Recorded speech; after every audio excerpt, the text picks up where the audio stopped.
I know many of you, if not all, will agree with me that in Kenya we elect greedy individuals into the parliament.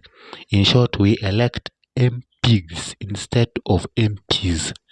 The people that we send to represent us in the Senate and in the National Assembly are just greedy individuals who are out there not for the interest of the common mwananchi, but for the interest of their selfish ambition.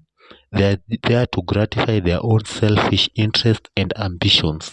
Now, in a shocking turn of events, the senator of Nandi County, His Excellency Samson Cherargei, proposed an amendment bill in Parliament extending the presidential term to 7 years and introducing the office of Prime Minister. And he has tabled this bill to the Parliament and it is in the first reading stage. So, definitely, when we hear such things, we are left with more questions than answer. So, let me explain. Stay with me.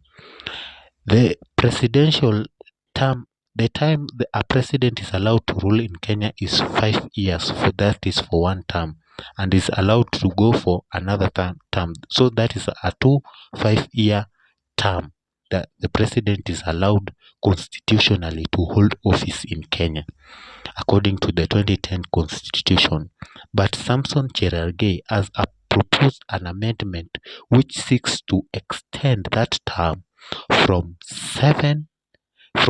5 to 7 years in office, and those offices which will be affected will that of the president, the MPs, the senators, and the governors.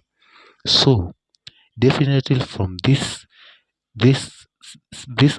reckless action, we definitely see that these parliamentarians are not there to represent us. They are not there to fight for us in the parliament.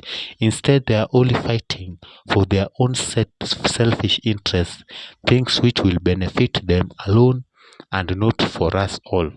I mean, even if the term of the president is extended from 5 years to 7 years, what will it benefit the common mwananchi? I mean, at the end of the day, the common mwananchi continues to suffer.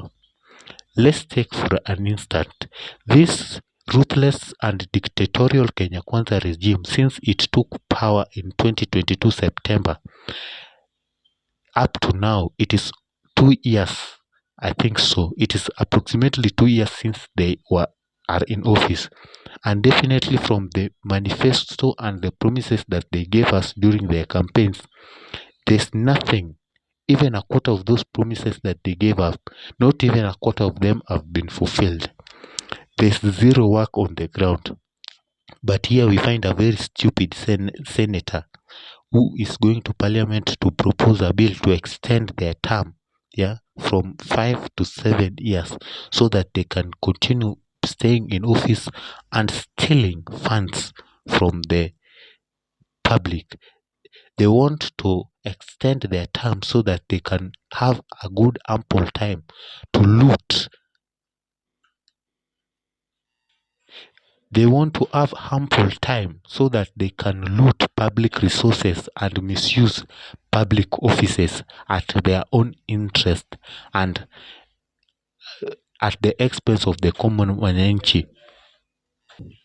But on the good side, I think there is some flicker of hope, because for this bill to pass and for it to be ingrained in the constitution, it must also pass through the people of Kenya. It must undergo a referendum, and you as the mwananchi, you have the power to vote against or for that bill. So if you find that this bill is serving you well, if it manages to pass through the Senate, then vote for it.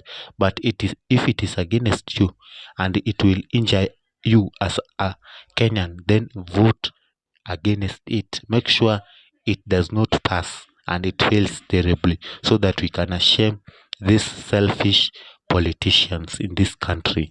Thank you, and that's my take on this issue. I'm Bravin Omondi.